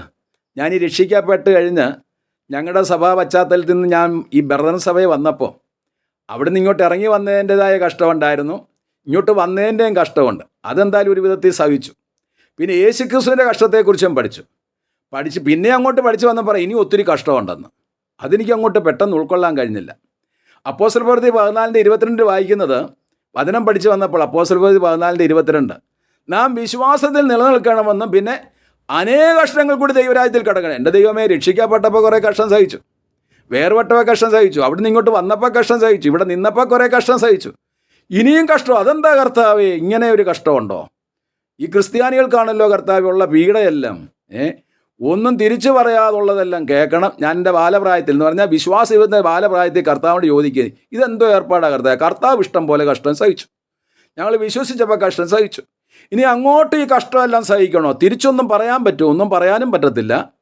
അടിച്ചാൽ കൊണ്ടുകൊണ്ട് തിരിച്ചു പോരണം. ഇതെന്താ കർത്താവേ, എന്തിനാ ഈ കഷ്ടമെല്ലാം കൂടെ അനുവദിച്ചത്? തിരുവെഴുത്ത് പഠിച്ചപ്പോഴാണ് ആ സത്യം മനസ്സിലാക്കിയത്. നമ്മളെ ആത്മീയരാക്കാൻ വേണ്ടിയാണ്, പാകതയുള്ളവരാക്കി തീർക്കാൻ വേണ്ടിയാണ്, നല്ല മനോഹരമായ വ്യക്തിത്വം തരാൻ വേണ്ടിയാണ്. അങ്ങനെയെങ്കിൽ ഏതെല്ലാം കാര്യത്തിന് വേണ്ടിയാണ് നമുക്ക് കഷ്ടം അനുവദിക്കുന്നത്? ഒന്ന്, 119 സങ്കീർത്തനത്തിലെ 71 വാക്യം. 119 സങ്കീർത്തനത്തിലെ 71 വാക്യം. അവിടെ എഴുതിയിരിക്കുന്നത്, ദൈവമേ, നിന്റെ ചട്ടങ്ങൾ പഠിക്കുവാൻ ഞാൻ കഷ്ടതയിലായത് എനിക്ക് ഏറെ നന്നായി. കണ്ടോ? അപ്പം നല്ല കാലത്ത് പഠിക്കാത്തതും കഷ്ടകാലത്ത് പഠിക്കുന്നതുമായ ചട്ടങ്ങളുണ്ട്. നല്ല കാലത്ത് ചില ചട്ടങ്ങൾ പഠിക്കത്തില്ല, അവരെ കഷ്ടതയിൽ കൂടി കടത്തി ദൈവം ചട്ടങ്ങൾ പഠിപ്പിക്കും. ഇനി അതിൻ്റെ 67 വാക്യം ഒന്ന് ശ്രദ്ധിച്ചേ. 119 സങ്കീർത്തനം 67 വാക്യം. ഞാൻ കഷ്ടതയിലാകുന്നതിന് മുമ്പ് ഞാൻ തെറ്റിപ്പോയെന്ന്. ഉണ്ടോ? അപ്പോൾ കഷ്ടതയിലാകുമ്പോൾ തെറ്റ് ചെയ്തു. നമ്മൾ ദാവീദ് രാജാവിൻ്റെ ജീവിതം പഠിച്ചാലറിയാം. അദ്ദേഹം രാജകൊട്ടാരത്തിൽ സുഖമായിട്ട് ജീവിച്ചപ്പോൾ ഒത്തിരി തെറ്റ് ചെയ്തു. രാജകൊട്ടാരത്തിൽ ദാവീദ് രാജാവ് ജീവിച്ചപ്പോൾ, രാജകൊട്ടാരം എന്ന് നമുക്കറിയാമല്ലോ, നല്ല ഒന്നാം തരം കൊട്ടാരം, പിന്നെ നല്ല പോഷകാഹാരം, രാജ്യത്തെ ഏറ്റവും നല്ല പോഷകാഹാരവും ഫ്രൂട്ട്സും നട്ട്സും എല്ലാം കഴിച്ചുകൊണ്ട് അങ്ങനെ ഇരുന്നു, നല്ല ആരോഗ്യമൊക്കെ വെച്ചു. അപ്പോൾ രാജ്യത്ത് യുദ്ധം നടന്നപ്പോൾ അദ്ദേഹം അതിനെക്കുറിച്ച് ചിന്തിക്കാതെ ഈ രാജകൊട്ടാരത്തിൽ ഉലാവി നടന്നപ്പോൾ ബത്ശേബ എന്ന് പറയുന്ന സ്ത്രീയെ കാണേണ്ട സ്ഥിതിയിൽ കണ്ടു. പിന്നെ അങ്ങോട്ട് ന്യായപ്രമാണത്തിലെ ഒരു 75% കൽപ്പനകളും അദ്ദേഹം ലംഘിച്ചു, മോഹിച്ചു, മോഷ്ടിച്ചു, പിന്നെ ചെയ്യാൻ പറ്റാത്ത തെറ്റുകൾ ചെയ്യരുതെന്ന് ദൈവം കൽപ്പിച്ച തെറ്റുകളൊക്കെ ചെയ്തു. ഈ തെറ്റല്ല ഈ ദൈവഭക്തൻ ചെയ്തിട്ടേ 1 വർഷക്കാലം അദ്ദേഹം ഇങ്ങനെ കപടഭക്തിയിൽ ജീവിച്ചു. നമ്മൾ അദ്ദേഹത്തിൻ്റെ ജീവചരിത്രം പഠിക്കുമ്പോൾ അറിയാം, ദാവീദ് രാജാവ് തെറ്റ് ചെയ്തിട്ട്, കാര്യമായ തെറ്റ് ചെയ്തിട്ട് 1 വർഷമാണ് അദ്ദേഹം കപടഭക്തിയിലും മറുതലിപ്പിലും ജീവിച്ചത്. ആ കാലഘട്ടത്തിൽ അദ്ദേഹം എഴുതിയ ഒരു സങ്കീർത്തനമാണ് 32 സങ്കീർത്തനം. അതിൻ്റെ 1 മുതൽ 4 വരെയുള്ള വാക്യങ്ങൾ പഠിച്ചാൽ അറിയാം. അവിടെ അദ്ദേഹം എഴുതിയിരിക്കുന്നത് 32 സങ്കീർത്തൻ്റെ 1 മുതൽ 4 വരെയുള്ള വാക്യങ്ങൾ. അതിൻ്റെ ആദ്യത്തെ 2 വാക്യം ഒന്ന് നോക്കിയേ. ലംഘനം ക്ഷമിച്ചും പാപം മറിച്ചും കിട്ടിയ മനുഷ്യൻ ഭാഗ്യവാൻ, യഹോവ അകൃത്യം കണക്കിടാതെയും ആത്മാവിൽ കപടമില്ലാതെ ഇരിക്കുന്ന മനുഷ്യൻ ഭാഗ്യവാൻ. ഇത്രയും ഉപദേശിയുടെ പ്രസംഗമാകട്ടോ, ഉപദേശി, ഞാൻ ഉൾപ്പെടെയുള്ള ഉപദേശിമാരുടെ പ്രസംഗമാണ്. ലംഘനം ക്ഷമിച്ചും പാപം മറിച്ചും കിട്ടിയ മനുഷ്യൻ ഭാഗ്യവാൻ, യഹോവ അകൃത്യം കണക്കിടാതെ ആത്മാവിൽ കപടമില്ലാതിരിക്കുന്ന മനുഷ്യൻ ഭാഗ്യവാൻ. അത്രയും ശരിയാ. പക്ഷേ പിന്നെ ഉപദേശിയുടെ ജീവിതം ഇവിടെ കൊടുത്തിരിക്കുകയാണ്. എന്നാൽ ഞാൻ മിണ്ടാതിരുന്നപ്പോൾ നിത്യമായ ഞരക്കത്താൽ എൻ്റെ അസ്ഥികൾ ക്ഷയിച്ചു പോയി, രാവും പകലും നിന്റെ കൈ എൻ്റെ മേൽ ഭാരമായിരുന്നു, എൻ്റെ മജ്ജ വേനൽക്കാലത്തിലെ ഉഷ്ണത്താൽ എന്ന പോലെ വറ്റിപ്പോയി. അപ്പോൾ രാജാവ് മിണ്ടാതിരുന്നപ്പോൾ നിത്യമായ ഞരക്കത്താൽ അദ്ദേഹത്തിൻ്റെ അസ്ഥികളൊക്കെ ക്ഷയിച്ചു, മജ്ജയൊക്കെ വറ്റിപ്പോയി. എന്താ, മിണ്ടാതിരിക്കുന്ന പാപമാണോ? മിണ്ടാതിരിക്കുന്ന പാപമല്ല, പക്ഷേ പാപം ചെയ്തിട്ട് ഏറ്റുപറഞ്ഞ് ഉപേക്ഷിക്കാതെ ജീവിച്ചു, കപടഭക്തിയിൽ ജീവിച്ചു. എന്നാൽ ദൈവത്തിന് അങ്ങനെ വിടാൻ പറ്റുമോ? തൻ്റെ രക്തത്താൽ വീണ്ടെടുക്കപ്പെടുന്ന, കൃപയാൽ വീണ്ടെടുക്കപ്പെടുന്ന ദൈവമക്കളെക്കുറിച്ച് ദൈവത്തിനൊരു വലിയ പദ്ധതിയുണ്ട്. എന്താണ് ആ പദ്ധതി? യിരെമ്യാവിൻ്റെ പ്രവചനം 29 അധ്യായത്തിൻ്റെ 11 വാക്യം. നമ്മളെക്കുറിച്ചുള്ള ദൈവത്തിൻ്റെ ഒരു വലിയ പ്ലാനും പദ്ധതിയുണ്ട്. നമ്മുടെ കർത്താവ് മനസ്സലിവുള്ള പിതാവാണ് കേട്ടോ. ദൈവത്താൽ സ്നേഹിക്കപ്പെടുന്നവരെക്കുറിച്ച് ദൈവത്തിനൊരു വലിയ പദ്ധതിയുണ്ട്. എന്താ? യിരെമ്യാവിൻ്റെ പുസ്തകം 29:11. നിങ്ങൾ പ്രത്യാശിക്കുന്ന ശുഭഭാവി നിങ്ങൾക്ക് വരേണ്ടതിന് ഞാൻ നിങ്ങളെക്കുറിച്ച് നിരൂപിക്കുന്ന നിരൂപണം ഇന്നവെന്ന് ഞാൻ അറിയുന്നു.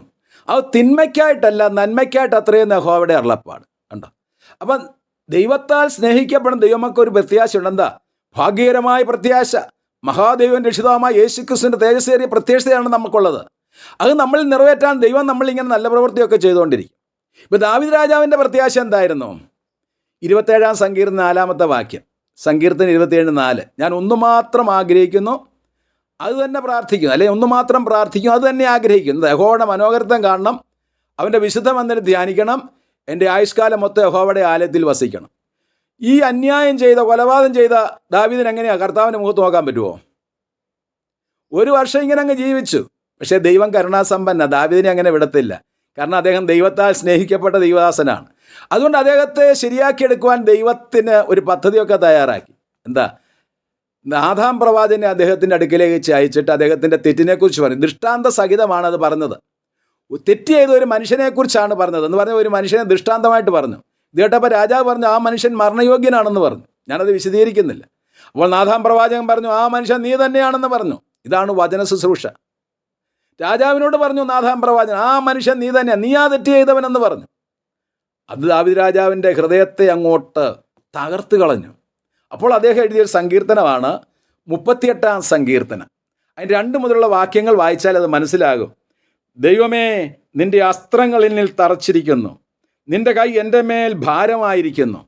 നിന്റെ നീരസം ഹേതുവായി എൻ്റെ ദേഹത്തിൽ സൗഖ്യമില്ല, എൻ്റെ പാപം ഹേതുവായി എൻ്റെ അസ്ഥികളിൽ സ്വസ്ഥതയുമില്ല. എൻ്റെ അകൃത്യങ്ങൾ എൻ്റെ തലയ്ക്ക് മീതെ കവിഞ്ഞിരിക്കുന്നു, ഭാരമുള്ള ചുമടുപോലെ അവ എനിക്ക് അതിഘനമായിരിക്കുന്നു. എൻ്റെ ഭോഷത്വ ഹേതുവായി എൻ്റെ വ്രണങ്ങൾ ചീഞ്ഞു നാറുന്നു. ശരിയായിട്ടുള്ള ട്രീറ്റ്മെൻറ്റ് കർത്താവ് കൊടുക്കുന്നത്. ഞാൻ കുനിഞ്ഞേറ്റവും കൂനിയിരിക്കുന്നു, ഞാൻ ഇടപെടാതെ ദുഃഖിച്ച് നടക്കുന്നു. എൻ്റെ അരയിൽ വരൾച്ച നിറഞ്ഞിരിക്കുന്നു. ശ്രദ്ധിച്ചോ, ചെയ്യുന്ന തെറ്റിനനുസരിച്ചുള്ള ശിക്ഷയാ. എൻ്റെ അരയിൽ വരൾച്ച നിറഞ്ഞിരിക്കുന്നു, എൻ്റെ ദേഹത്തിൽ സൗഖ്യമില്ല, ഞാൻ ക്ഷീണിച്ച് അത്യന്തം തകർന്നിരിക്കുന്നു, എൻ്റെ ഹൃദയത്തിലെ നിരക്ക നിമിത്തം ഞാൻ അലറുന്നു. ഉണ്ടോ? സഹിക്കാൻ വയ്യാത്ത വേദന, ബാലശിക്ഷയാണിത്. ദാവീദ് രാജാവ് ഒരു ദൈവഹൃദയപ്രകാരമുള്ള ഒരു മനുഷ്യനായതുകൊണ്ട് തൻ്റെ തെറ്റുകളൊക്കെ ഏറ്റുപറഞ്ഞു. എന്നാൽ ദൈവം അദ്ദേഹത്തെ വളരെ ശുദ്ധീകരണ പാഠശാലയിൽ കൂടി കടത്തിവിട്ടു. തൻ്റെ മകനായ അബ്ശാലോം രാജകുമാരനിൽ കൂടി ദൈവം പിന്നെയും അവൻ്റെ ആ അബ്ശാലോം രാജകുമാരൻ നിമിത്തം അദ്ദേഹം രാജകൊട്ടാരം വിട്ട് ഓടിപ്പോകേണ്ടി വന്നു. ആ ചെയ്ത തെറ്റിനുള്ള ശിക്ഷ ഓരോ വിധത്തിൽ. ദാവീദ് രാജാവിൻ്റെ കൊട്ടാരത്തിൽ കൊച്ചുങ്ങൾ തമ്മിൽ ആവശ്യമില്ലാത്ത ബന്ധങ്ങളൊക്കെ നടത്തി, കൊലപാതകമൊക്കെ നടന്നു. തൻ്റെ മകൻ മൂലം രാജകൊട്ടാരം വിട്ട് ഓടേണ്ടി വന്നു. കഷ്ടതയിൽ കൂടി കടത്തി വിട്ടു. അത് യഹൂദ മരുഭൂമിയിൽ പോയി താമസിച്ചു. അന്ന് അദ്ദേഹം എഴുതിയ സങ്കീർത്തനമാണ് 63 സങ്കീർത്തനം. കേട്ടോ, യഹൂദ മരുഭൂമി വെച്ചാണ് അദ്ദേഹം ദൈവത്തിൻ്റെ ചട്ടങ്ങൾ പഠിക്കാൻ തുടങ്ങിയത്.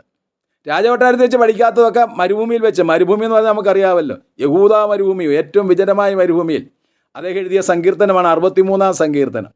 ദൈവമേ, നീ എൻ്റെ ദൈവം, അധികാലത്തെ ഞാൻ നിന്നെ അന്വേഷിക്കും. വെള്ളമില്ലാതെ ഉണങ്ങി വരേണ്ട ദേശത്ത് എൻ്റെ ഉള്ള നിനക്കായി ദാഹിക്കുന്നു, എൻ്റെ ദേഹം നിനക്കായി കാംക്ഷിക്കുന്നു. ഞാനത് വിശദീകരിക്കുന്നില്ല. ദൈവമേ, നീ എൻ്റെ ദൈവം എന്ന് പറഞ്ഞാൽ എന്താ? ദൈവമേ, നീ മാത്രമാണ് എൻ്റെ കർത്താവ്, നീ എന്നെ ഭരിച്ച് നടക്കണം, എന്നെ ഭരിച്ച് നടത്തണമേ. നീ അല്ലാതെ വേറെ കർത്താക്കന്മാരിൽ കർത്തൃത്വം നടത്തി എൻ്റെ ജഡം ഉയർന്നു. നീ അല്ലാതെ ഞാൻ വേറെയൊക്കെ കാര്യങ്ങൾ ഏർപ്പെട്ടു, എന്നാൽ നീ മാത്രം എൻ്റെ കർത്താവ്. അധികാലത്തെ ഞാൻ നിന്നെ അന്വേഷിക്കുന്നു, സമർപ്പിക്കുകയാണ്. വെള്ളമില്ലാതെ ഉണങ്ങി വരേണ്ട ദേശത്ത് എൻ്റെ ഉള്ള നിനക്കായി ദാഹിക്കുന്നു, എൻ്റെ ദേഹം നിനക്കായി കാംക്ഷിക്കുന്നു. ഇനി 2ാമത്തെ വാക്യം നോക്കിയേ. ദൈവമേ, നിന്റെ ബലവും മഹത്വവും കാണേണ്ടതിന് ഞാൻ വിശുദ്ധ മന്ദിരത്തിൽ നിന്നെ നോക്കിയിരിക്കുന്നു. യഥാസ്ഥാനപ്പെട്ടു. തുടർന്ന് നോക്കിയേ, അതിൻ്റെ 3 മുതലുള്ള വാക്യങ്ങൾ. ആ മരുഭൂമിയിൽ കിടന്നുകൊണ്ട് അദ്ദേഹം പാടുകയാണ്. നിന്റെ ദയ ജീവനേക്കാൾ നല്ലതാകുന്നു, എൻ്റെ അധരങ്ങൾ നിന്നെ സ്തുതിക്കും. എൻ്റെ ജീവാലമൊക്കെ ഞാൻ അങ്ങനെ നിന്നെ വാഴ്ത്തും. എൻ്റെ കിടക്കെ ഞാൻ നിന്നെ ഓർക്കുകയും രാത്രിയാമൽ നിന്നെ ധ്യാനിക്കുകയും ചെയ്യുമ്പോൾ എൻ്റെ പ്രാണന് മജ്ജയും മേസണെന്ന പോലെ തൃപ്തി വരുന്നു. എന്തോ മനോഹരമാണ്. രാജകൊട്ടാരത്തിൽ വെച്ച് എഴുതിയതോ, ദൈവമേ, നിന്റെ അസ്ത്രങ്ങളിൽ നിന്ന് തറച്ചിരിക്കുന്നു, നിന്റെ കൈ എൻ്റെ നേരെ അത് ബലമായിരിക്കുന്നു, നിന്റെ നീരസേത എൻ്റെ ദേഹത്തിൽ സൗഖ്യമില്ല, എൻ്റെ പാപേത എൻ്റെ അസ്ഥികൾ സ്വസ്ഥതയില്ല, ഞാൻ കുനിഞ്ഞേറ്റവും കൂനിയിരിക്കുന്നു, എൻ്റെ പോഷത്വം ശരീരത്തിലെ വ്രണങ്ങൾ ചീഞ്ഞു നാറുന്നു. എന്താ കാരണം? നിങ്ങൾ പ്രത്യാശിക്കുന്ന ശുഭഭാവി നിങ്ങൾക്ക് വരേണ്ടതിന് ഞാൻ നിങ്ങളെക്കുറിച്ച് നിരൂപിക്കുന്ന ഇരുവണം ഇന്നവയെന്ന് അറിയുന്നു. എന്ന് പറഞ്ഞാൽ നമ്മൾ ശരിയായ ആത്മീയരായി തീരുവാൻ, നമ്മൾ വരുന്ന കുറവുകളെല്ലാം ശുദ്ധീകരിച്ച് ദൈവത്തോട് നിരപ്പ് പ്രാപിക്കാൻ വേണ്ടി ദൈവം നമുക്ക് കഷ്ടത അനുവദിക്കാറുണ്ട്. അപ്പോൾ കഷ്ടത വരുമ്പോൾ എന്താണെന്ന് വിശ്വാസികൾ പരിശോധിക്കേണ്ടത് ആവശ്യമാണ്. ഒന്ന്, കഷ്ടകാലത്ത് പഠിച്ചെടുക്കുന്ന, ദൈവമേ, നിന്റെ ചട്ടങ്ങൾ പഠിച്ചെടുക്കുവാൻ ഞാൻ കഷ്ടതയിലായത് എനിക്കേറെ നന്നായി ദാവീദ് രാജാവിൽ കൂടി അത് ശരിയായിട്ട് പഠിക്കാൻ കഴിയും. രണ്ടാമതായിട്ട് എന്തിനാ ദൈവം കഷ്ടത അനുവദിക്കുന്നത്? നമ്മുടെ ബലഹീനതയിലൊക്കെ നമ്മൾ ശക്തി പ്രാപിക്കാൻ വേണ്ടി. കൊരിന്ത്യർക്ക് എഴുതിയ രണ്ടാമത്തെ ലേഖനം 12-ാം അധ്യായത്തിലെ 7, 8, 9 വാക്യങ്ങൾ. 2 കൊരിന്ത്യർ 12-ാം അധ്യായത്തിലെ 7, 8, 9 വാക്യങ്ങളൊന്ന് ശ്രദ്ധിച്ച്. അവിടെ പൗലോസ് അപ്പോസ്തലൻ പറയാണ്, പ്രാർത്ഥിക്കുകയാണ്, വെളിപ്പാടിയുടെ ആധിക്യത്താൽ ഞാൻ നിഗളിച്ചു പോകാതിരിക്കേണ്ടതിന് എൻ്റെ ജഡത്തിൽ ഒരു ശൂലം തന്നു. എൻ്റെ ജഡത്തെ കുത്തുവാൻ സാത്താൻ്റെ ദൂതനെ തന്നെ. അത് വിട്ടുമാറി ഞാൻ 3 വട്ടം കർത്താവിനോട് പ്രാർത്ഥിച്ചു. എന്തായിരിക്കും പൗലോസ് പ്രാർത്ഥന? ഞാനിങ്ങനെ ചിന്തിച്ച് ധ്യാനിക്കാറുണ്ട്. കർത്താവേ, മുമ്പ് ഓർത്തതുപോലെ അനേക കഷ്ടങ്ങളുണ്ട് അദ്ദേഹത്തിന്. ആ കഷ്ടം ഞാൻ ഇനി എടുത്ത് പറയുന്നില്ല. അനേക സഭകളെക്കുറിച്ച് ഭാരമുണ്ട്. കർത്താവ് ഇപ്പോൾ വല്ലാത്തൊരു അസുഖമാണ് കർത്താവ് എന്നെ പിടിച്ചിരിക്കുന്നത്, അതൊന്ന് മാറ്റിത്തരണേ. അപ്പോൾ കർത്താവ് എന്താ പറഞ്ഞത്? പൗലോസേ, എനിക്കിപ്പോൾ ആരോഗ്യമുള്ളൊരു പൗലോസിനെ വേണ്ട കേട്ടോ, എനിക്ക് രോഗിയായ ഒരു പൗലോസിനെ മതിയെന്ന്. എൻ്റെയാണ് ഒരു കണ്ണിന് കാഴ്ചയില്ല. കർത്താവ് എന്നോട് പറഞ്ഞു, എടാ 2 കണ്ണുള്ള കാഴ്ചയുള്ള യോർജാക്കെ എനിക്ക് വേണ്ട, എനിക്കൊരു കണ്ണുള്ള യോർജാക്കെ മതിയെന്ന്. എൻ്റെ ഹാർട്ടിനാന്നേ വലിയ പ്രയാസമാണ്, പെട്ടെന്ന് സ്പീഡിൽ നടക്കാൻ പറ്റത്തില്ല, പെട്ടെന്ന് വേദനയുണ്ടാകും. അപ്പോൾ കർത്താവിനോട് പ്രാർത്ഥിച്ചാൽ എനിക്ക് അങ്ങനെയുള്ള യോർജാക്കെ മതി. നമ്മൾ ഓരോരുത്തർക്കും ഒക്കെ അസുഖം ഉണ്ടെങ്കിൽ നമ്മൾ പിറുപിറുക്കണ്ട. കർത്താവിനോട് പ്രാർത്ഥിച്ചാൽ അസുഖമുള്ളവരൊക്കെ ഒന്ന് നോക്കുക, കർത്താവിനോട് നോക്കുക. അപ്പോൾ പറയും, ഈ അസുഖമുള്ള ആളിനെ എനിക്ക് മതി. യജമാനൻ പറയാണ്. കർത്താവിന് സൗഖ്യമാക്കാൻ കഴിയാത്തതുകൊണ്ടാണോ ഓരോരുത്തരും കഷ്ടം സഹിക്കുന്നത്? നമുക്കൊക്കെ വന്ന രോഗം, നമ്മുടെ വീട്ടിലെ പ്രശ്നങ്ങളൊക്കെ വെച്ച് കർത്താവിനോട് പ്രാർത്ഥിച്ച, എടാ ഈ പ്രശ്നമുള്ള ദൈവദാസനെ എനിക്ക് മതി. നമ്മൾ ഈ രീതിയിൽ കാര്യങ്ങൾ പഠിച്ചാൽ വളരെ മനോഹരമാകും. ഇപ്പോൾ ഏതെല്ലാം പ്രശ്നം കൂടെയാണ് സഹോദരന്മാർ കടന്നു പോകുന്നത്, സഹോദരിമാർ കടന്നു പോകുന്നത്. കർത്താവിനോട് പ്രാർത്ഥിക്കുക. ഒന്നിൽ കർത്താവ് മാറ്റിത്തരും, അല്ലെങ്കിൽ കർത്താവ് നമ്മളെക്കുറിച്ചൊരു ഉദ്ദേശമുണ്ട്. എനിക്ക് ഈ രോഗിയായ ആ പൗലോസിനെ മതി, എനിക്ക് ഈ പ്രശ്നമുള്ള സഹോദരനെ മതി, എനിക്ക് ഈ പ്രശ്നമുള്ള സഹോദരിയെ മതി. പക്ഷെ അതുകൊണ്ട് തീർന്നില്ല. പിന്നെയോ, നീ ആ പ്രശ്നം ഉണ്ടെങ്കിലും എൻ്റെ കൃപ ഞാൻ നിനക്ക് തരും, എൻ്റെ ശക്തി ബലഹീനതയിൽ തികഞ്ഞു വരും. അപ്പോൾ അവിടെ കർത്താവിൻ്റെ കൃപയാൽ നമ്മൾ ശുശ്രൂഷ ചെയ്യും. രോഗിയാണെങ്കിലും വീട്ടിൽ പ്രശ്നമുണ്ടെങ്കിലും അതിൻ്റെ എല്ലാം മധ്യത്തിൽ സന്തോഷത്തോടെ കർത്താവിനെ സേവിക്കുവാൻ, കർത്താവിൽ ആശ്രയിച്ച് സേവിക്കുവാനായിട്ടാണ് അങ്ങനെയുള്ള രോഗങ്ങളൊക്കെ തരുന്നത്. അപ്പോൾ നമുക്ക് തരുന്ന രോഗത്തിനായിട്ട് സ്തോത്രം ചെയ്യാൻ കഴിയും. അതുപോലെ ഈ പ്രവർത്തനത്തിലൊക്കെ പ്രതികൂലങ്ങൾ വരുമെന്നേ. രോഗം മാത്രമല്ല, പ്രതികൂലങ്ങൾ വരും, ഭീഷണി വരും. ചില സ്ഥലത്തൊക്കെ സുവിശേഷം അറിയിക്കുമ്പോൾ എന്തോ ഒരു ഭീഷണിയാണെന്നറിയാമോ വരുന്നേ. പ്രാർത്ഥിച്ചൊക്കെയാണ് പോകുന്നത്, പക്ഷേ ഭീഷണി വരും. അങ്ങനെ ഭീഷണി ഇതൊക്കെ എന്തിനാണ് തരുന്നത്? അപ്പോസ്തലപ്രവൃത്തി 4-ാം അധ്യായത്തിൻ്റെ 29 മുതൽ 33 വരെയുള്ള വാക്യങ്ങൾ പഠിച്ചാൽ അറിയാം. അപ്പോസ്തലപ്രവൃത്തി 4-ന്റെ 29 മുതൽ 33 വരെയുള്ള വാക്യങ്ങൾ. അവിടെ അപ്പോസ്തലന്മാർ പ്രാർത്ഥിക്കുക, കർത്താവേ അവരുടെ ഭീഷണികളെ നോക്കണമേ എന്ന്. കണ്ടോ? കർത്താവേ ഈ സുവിശേഷ വിരോധികളുടെ യഹൂദന്മാരുടെ ഭീഷണി ഒന്ന് നോക്കണമേ. ഞാൻ ആ വേദഭാഗം പഠിച്ചപ്പോൾ എൻ്റെ ഹൃദയത്തിൽ വന്ന ചിത്രം, ഈ കൊച്ചു പിള്ളേരൊക്കെ പപ്പായും മമ്മയൊക്കെ വിളിച്ച് പറയത്തില്ലേ, ഇപ്പോൾ ഒരു പട്ടി കടിക്കാൻ വന്ന പപ്പ അങ്ങോട്ട് നോക്കിയേ, അവന് നോക്കാൻ വയ്യാത്, ആ കൊച്ചനത് ഫേസ് ചെയ്യാൻ വയ്യ. അപ്പോസ്തലന്മാർക്ക് ആ ഭീഷണി ഫേസ് ചെയ്യാൻ വയ്യ. അവർ നോക്കുന്നില്ല. അവർ പറയും, കർത്താവേ ആ സുവിശേഷകരുടെ ഭീഷണി ഒന്ന് നോക്കണമേ, കാരണം അത്ര വലിയ ഭീഷണിയാ. കർത്താവെ ഒന്ന് നോക്കണേ, പിതാവെ ഒന്ന് നോക്കണേ. കുഞ്ഞുങ്ങൾ പിതാക്കന്മാരോട് പറയുന്ന പോലെ അവർ പറയുന്നത്. നമുക്ക് പ്രാർത്ഥിക്കാം, കർത്താവ് ഈ പ്രശ്നത്തെ ഒന്ന് നോക്കണമേ. പിന്നെന്താ അവർ പ്രാർത്ഥിക്കുന്നത്? സൗഖ്യമാക്കുവാൻ നിന്റെ കരം നീട്ടുന്നതിനാലും നിന്റെ പരിശുദ്ധദാസനായ യേശുവിൻ്റെ നാമത്തിൽ അത്ഭുതം അടയാളം ചെയ്യുന്നതിനാലും നിന്റെ ദാസന്മാർക്ക് വചനം പ്രസംഗിക്കാൻ കൃപ തരണേ. അതിൻ്റെ ഉത്തരവ് എന്താ? അപ്പോസ്തലപ്രവൃത്തി 4:33. അപ്പോസ്തലന്മാർ മഹാശക്തിയോടെ, അതങ്ങനെ തന്നെ പറയണില്ലേ, അപ്പോസ്തലന്മാർ മഹാശക്തിയോടെ യേശുക്രിസ്തുവിൻ്റെ പുനരുത്ഥാനത്തിന് സാക്ഷ്യം പറഞ്ഞു. യേശുക്രിസ്തു പുനരുത്ഥാനം ചെയ്തെന്നല്ല പറഞ്ഞത്, യേശുക്രിസ്തുവിൻ്റെ പുനരുത്ഥാനത്തിന് മഹാശക്തിയോടെ സാക്ഷ്യം പറഞ്ഞു. കേട്ടവർക്കെല്ലാം കൃപ ലഭിച്ചു. അപ്പോൾ എന്തിനായിരുന്നു ഭീഷണി? മഹാശക്തിയോടെ യേശുക്രിസ്തുവിൻ്റെ പുനരുത്ഥാന സാക്ഷ്യം പറയണം എന്ന് പറഞ്ഞാൽ അനുഭവിച്ച പുനരുത്ഥാന ശക്തി അനുഭവിച്ചുകൊണ്ട് പറയണം, ചുമ്മാതെ പറയാനുള്ളതല്ലത്. നമ്മൾ അതിലൂടെ കടന്നു പോകണം. അതിന് ദൈവം നമ്മളെ കടത്തിവിടും. ദൈവത്തിന് സ്തോത്രം. ക്രിസ്തുയേശുവിൽ ഭക്തിയോടെ ജീവിക്കുന്നവർക്ക് ഉപദ്രവമുണ്ട്, എന്നാൽ അതിലൂടെ കടന്നു പോയിട്ട് അത് പ്രസംഗിച്ച് കേൾപ്പിക്കണം. അപ്പോൾ കേൾക്കുന്നവർക്കെല്ലാം എന്തോ ലഭിക്കും? കൃപ ലഭിക്കും. ഉണ്ടോ? അതാ 3-ാമത്തെ ഉദ്ദേശം. ഇനി 4-ാമത്തെ ഉദ്ദേശം എന്താ? ഈ കർത്താവിൻ്റെ കഷ്ടത, അതായത് കർത്താവ് അനുവദിക്കുന്ന കഷ്ടത, കർത്താവിൻ്റെ നാമത്തിൽ കഷ്ടത അനുഭവിച്ചാൽ കർത്താവിൻ്റെ സാന്നിധ്യം കൂടുതൽ അനുഭവിക്കാൻ കഴിയും.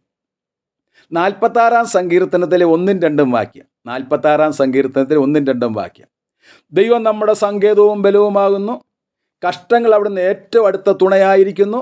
അതുകൊണ്ട് ഭൂമി മാറിപ്പോയാലും പർവ്വതങ്ങൾക്കുള്ളിൽ സമുദ്രത്തെ വീണാലും അതിലെ വെള്ളം ഇരച്ച് കലങ്ങിയാലും അതിൻ്റെ കോപം കൊണ്ട് പർവ്വതം കുലുങ്ങിയാൽ ഞാൻ കുലുങ്ങിപ്പോകത്തില്ല.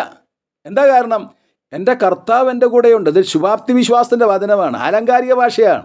ഈ ലോകമാകുന്ന സാഗരം പ്രശ്നങ്ങളാൽ ഇളകി മറിഞ്ഞാലും പ്രതിസന്ധികളാൽ ഞെരിഞ്ഞമർന്നാലും ഇപ്പോൾ അങ്ങോട്ട് ഇനി എന്തൊക്കെയാണ് വരാൻ പോകുന്നത് നമുക്കറിയത്തില്ല. പക്ഷെ അതൊക്കെ വന്നാലും എൻ്റെ ജീവിതമാകുന്ന പടകൻ്റെ അമരത്ത് സകലത്തെയും നിയന്ത്രിക്കുവാൻ കഴിയുന്ന, സകലത്തെയും ശാന്തമാക്കാൻ കഴിയുന്ന കർത്താവുണ്ട്. ഈ യെശയ്യാ പ്രവചനം 63 അധ്യായത്തിൻ്റെ 9 വാക്യം പഠിക്കുമ്പോൾ അറിയാം കേട്ടോ.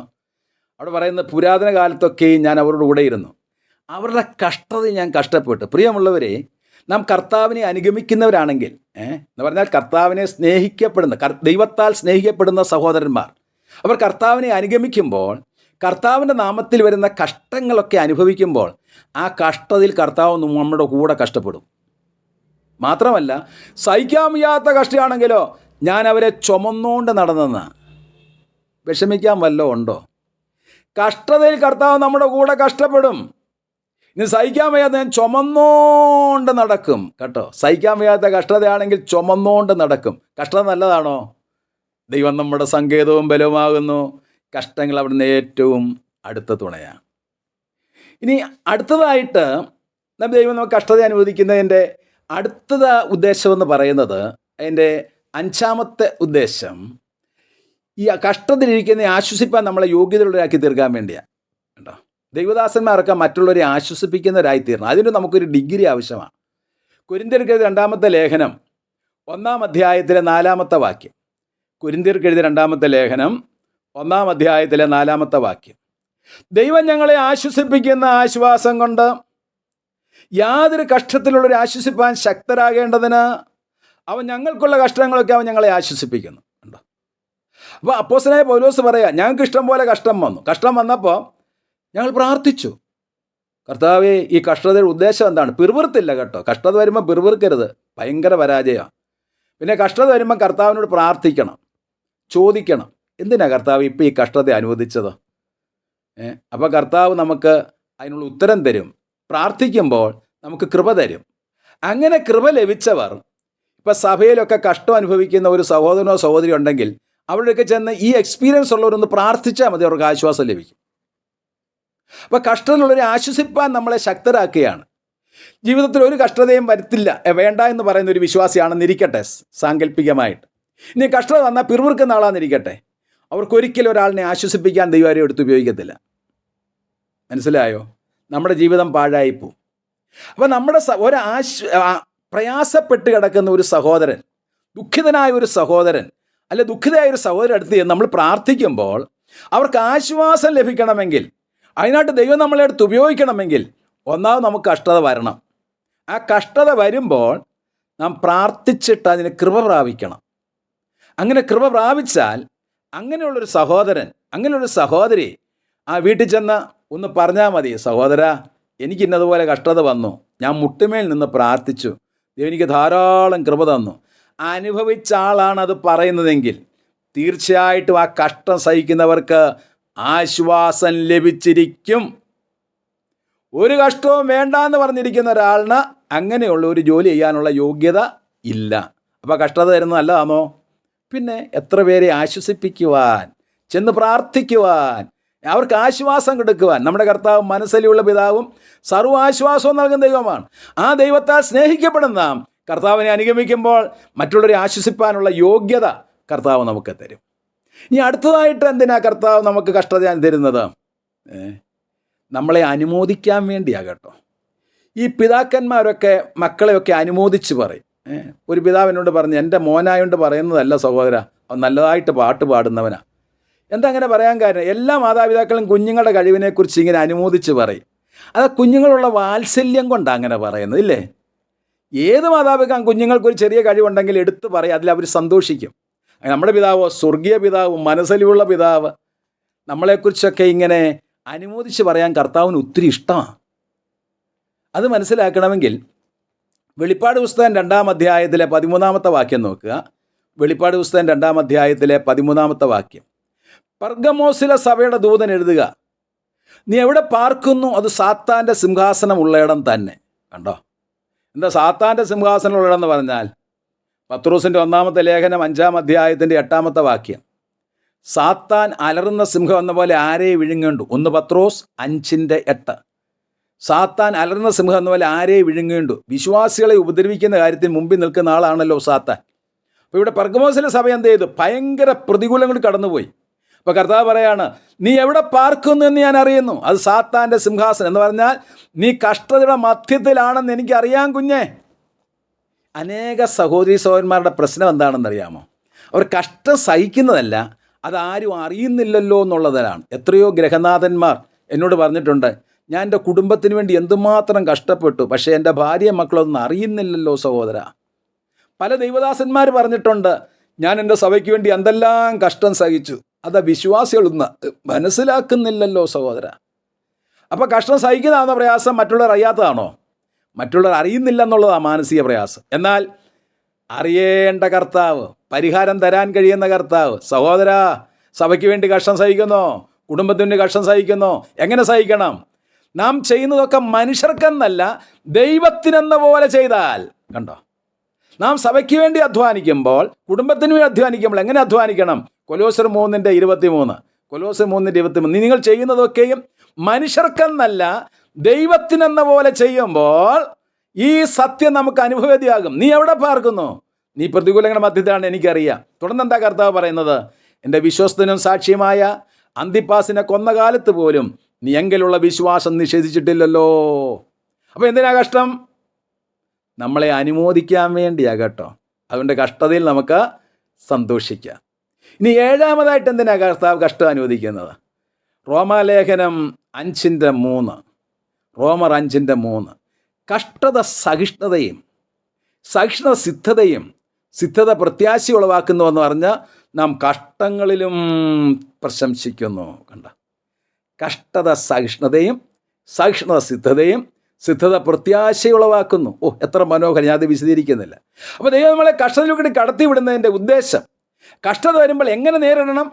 നമ്മുടെ മുമ്പിൽ വെച്ചിരിക്കുന്ന സന്തോഷം ഓർക്കുക, കർത്താവിനെ നോക്കുക, അപ്പോസ്തലന്മാരെ നോക്കുക, ഭാഗ്യകരമായ പ്രത്യാശയും മഹാദൈവം രക്ഷിതാവായ യേശുക്രിസ്തുവിൻ്റെ പ്രത്യക്ഷത, നമ്മുടെ കർത്താവ് യേശുക്രിസ്തുവിൻ്റെ പ്രത്യക്ഷത, അവൻ്റെ മുമ്പാകെ ഞങ്ങളുടെ ആശയവും സന്തോഷവും പ്രശംസകരുടെ ആരാകുന്നു?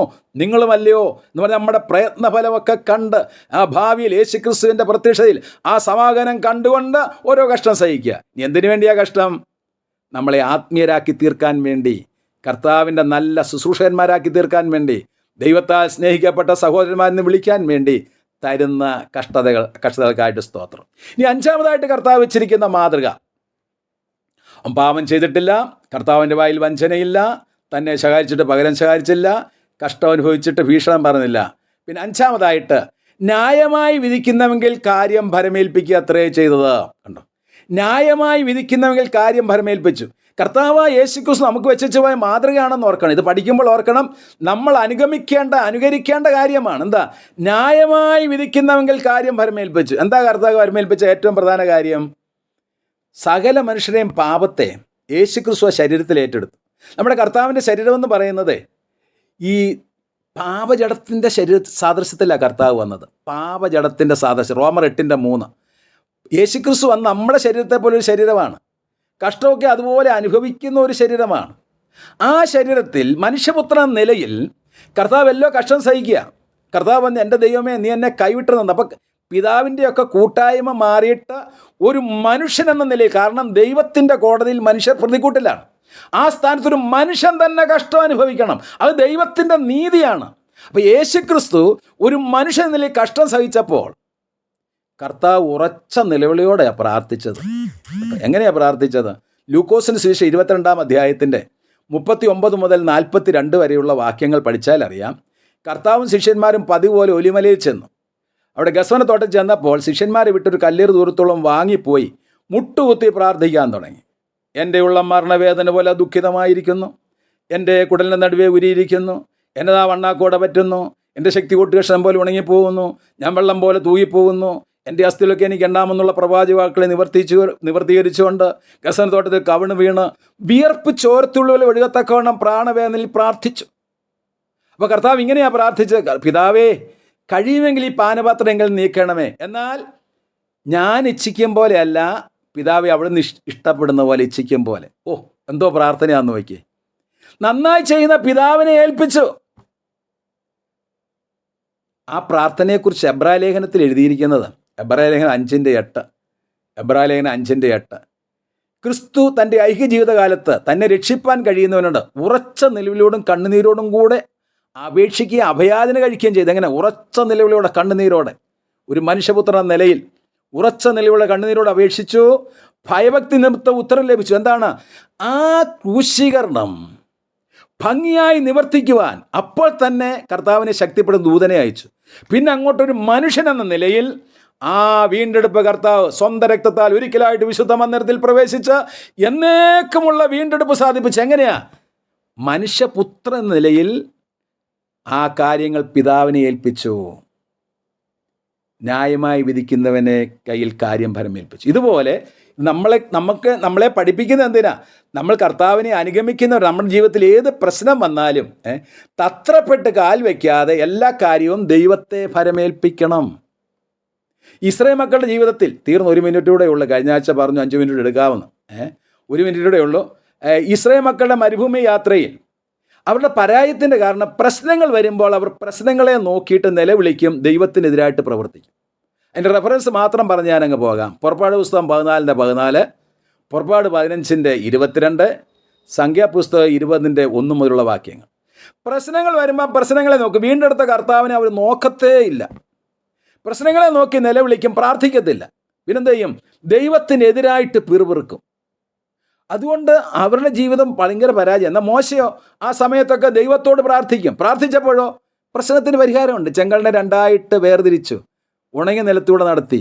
ആരാ? മോശ പ്രാർത്ഥിച്ചപ്പോൾ. മാറായിലെത്തിയപ്പോൾ ഇവർ ആ കാര്യങ്ങളെല്ലാം മറന്നിട്ട് നിലവിളിച്ചു. മോശയ്ക്കും ദൈവത്തിനെതിരായിട്ട് പിറുപിറുത്തു. മോശ പ്രാർത്ഥിച്ചു, മാറാ മധുരമായി. അതുപോലെ രഫീദിൽ ചെന്നപ്പോൾ ഇത് തന്നെയാണ്.